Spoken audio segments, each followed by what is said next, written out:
dan tinggal dengan opa-omanya. Nah, opa-omanya Barack Obama dari pihak ibu itu dua orang yang takut akan Tuhan. Dia menerima nilai-nilai kekristenan dari kakek neneknya itu.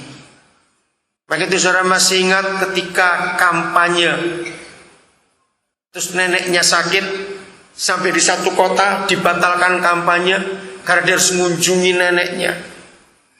Nah, yang membuat sedih saudara, tanggal berapa itu diumumkan kemenangan presiden, malamnya sebelum diumumkan neneknya meninggal. Itu Barack Obama sedihnya luar biasa.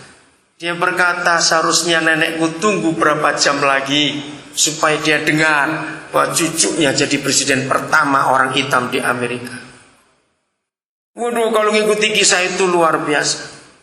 Orang tua kandung gagal, tapi opa oma jadi papa mama yang baik. Nilai-nilai kekristenan dimasukkan ke situ. Saya kembali pada kisah. Jadi kalau kita orang tua tidak harmonis, maka neraka ada di keluarga kita. Saya beri contoh. Satu keluarga dengan 3 anak. Anak-anaknya jenius, ranking semuanya.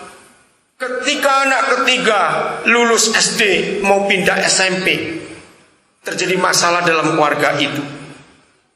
Akhirnya mereka jual rumah yang lama yang ada dan mereka pindah ke rumah yang baru. Ternyata di rumah yang baru terjadi perubahan. Ributlah orang tua ini yang tadinya gak pernah.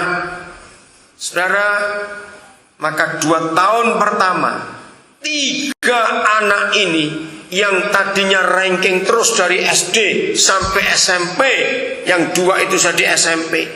Akhirnya di rumah yang baru dalam 2 tahun pertama mereka tinggal, hancur nilai anak-anak ini. Semangat belajarnya menurun. Kenapa? Dengarkan. Sebab di rumah yang baru ini hampir tiap malam ayah ibunya bertengkar. Sejenius-jeniusnya seorang anak, kalau hampir tiap malam mereka dengar ayah ibunya ribut, bagaimana mereka mau pintar? Mereka gak bisa tidur, mereka ketakutan, mereka menangis, gak bisa konsentrasi belajar. Betul saudara? Itulah orang tua yang menentukan. Maaf saya pakai kalimat ini. Seandainya toh, dengar ya, seandainya toh ada di antara kita hari ini yang sudah sekian belas tahun, sekian 20 tahun sekian menikah, dan ternyata saudara berdua menemukan ternyata kita ini salah kawin. Ngerti kata ini? Saya minta demi anak-anak, jangan dipermasalahkan yang sudah salah ini. Lanjutkan sampai Yesus datang. Bisa berkata amin? Sebab anak-anak akan menderita kalau kita mempermasalahkan. Maka itu anak-anak muda, sebelum engkau menikah, pikirkan baik-baik. Kejadian 2:18, yang belum kawin boleh catat, yang sudah enggak boleh. Ayat itu sangat hebat. Kejadian 2:18. Yahweh berfirman, tidak baik kalau manusia itu seorang diri saja. Enggak baik. Maka dia menyediakan penolong yang sepadan. Jadi inisiator pertama, manusia pertama, pribadi pertama di dunia yang berinisiatif manusia itu menikah adalah Bapa di surga. Katakan amin. Kasetnya habis Pak ya. Kasetnya cuma kamera itu, yang lain bukan. Mas saya tanya, kasetnya ada di mana? Situ juga ada. Oke, saya bisa lanjut? Nggak terganggu? Oke. Jadi kalau ada orang nggak kawin-kawin, yang ribut itu Tuhan, bukan ibumu. Katakan amin. Karena pribadi pertama yang berinisiatif manusia menikah adalah Tuhan kita. Lagi sekali Kejadian 2:18. Dia berinisiatif, tetapi juga bertanggung jawab, menyediakan penolong yang sepadan. Amin. Nah, kenceng betul amennya itu. Itu sudah menikah atau belum amennya kenceng tadi?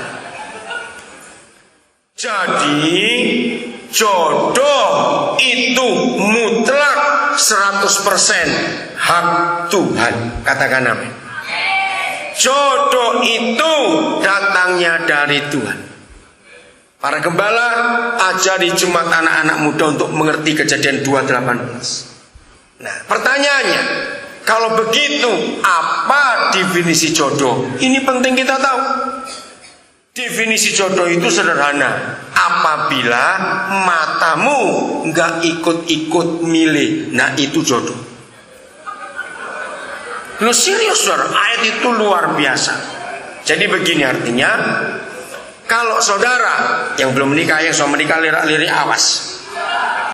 Yang belum menikah. Kalau saudara melihat seseorang, ya, kalau saudara cewek lihat cowok cakep, tertarik, itu wajar karena punya mata. Nah, itu bukan jodoh, itu pasti hawa nafsu. Begitu pula kalau cewek cowok lihat cewek cantik, wah luar biasa, itu tertarik, maka itu bukan jodoh, itu hawa nafsu.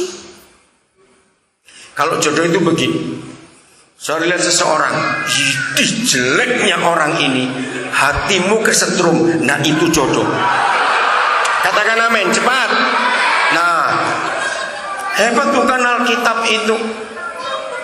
Sekarang bayangkan, dunia saja punya pepatah. Hei, dengar, itu dunia berkata, kalau semua milih yang cantik dan yang cakep, yang jelek dikasih siapa? Bayangkan. Maka itu awas matamu, kurang ajar anak muda. Saya berkata, toh kamu gak kawin dengan mukanya orang. Betul? Secantik-cantiknya seseorang, kalau sudah tua juga jelek. Kalau ada perempuan tua cantik, jangan-jangan kuntilanak. Maaf saya berkata. Maka itu jangan nilai karena penampilan, itu bisa berubah. Betul? Secakep-cakepnya seorang cowok, kalau sudah tua juga keriput semua. Betul? Kalau sampai ada cowok dari muda sampai tua ganteng terus, pasti itu manekin. Toh manekin toh, boneka itu yang dipajang di toko. Karena gak pernah keriput, nah mungkin. Maaf saya ngomong lagi, jangan tersinggung. Ada yang berkata gini, ya tapi kan kita perlu memperbagi keturunan. Saya mau buktikan. Siapa pernah kelihatan pasangan, si suami cakep luar biasa, istrinya cantik abis, anaknya jelek-jelek, aduh. Lu pernah tidak? Ayo ngaku. Ya sudah.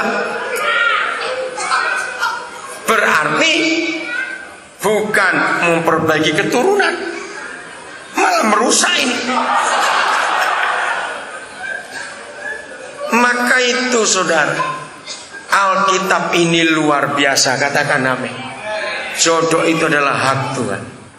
Jadi kalau engkau lihat yang cantik, yang cakep kesetrum, itu hawa nafsu. Ingat baik-baik. Kalau engkau lihat orang jelek dan hatimu kesetrum, itulah jodoh. Jadi kalau ada anak Tuhan gak kawin-kawin, dia pasti rewel. Sebenarnya dia sudah menikah 6 tahun yang lalu, tapi ketika Tuhan kirim jodohnya, kakinya pendek sebelah dia tolak. Nah itu berdosa. Serius, itu kebenaran. Saudara lihat, jadi tujuan Papa membentuk pernikahan itu bukan karena seks melulu, betul? Ada rahasia yang lebih dalam di balik itu. Surga kita hadirkan di dunia lewat pernikahan kita, saudara. Maka itu semua yang menikah, orang berkata cuma satu di antara dua. Keluargamu seperti, rumah tanggamu seperti surga atau seperti neraka. Gak ada yang bilang seperti pasar, gak ada bilang begitu. Maka itu kalau kita gak harmonis, neraka ada di rumah kita, anak-anak kita jadi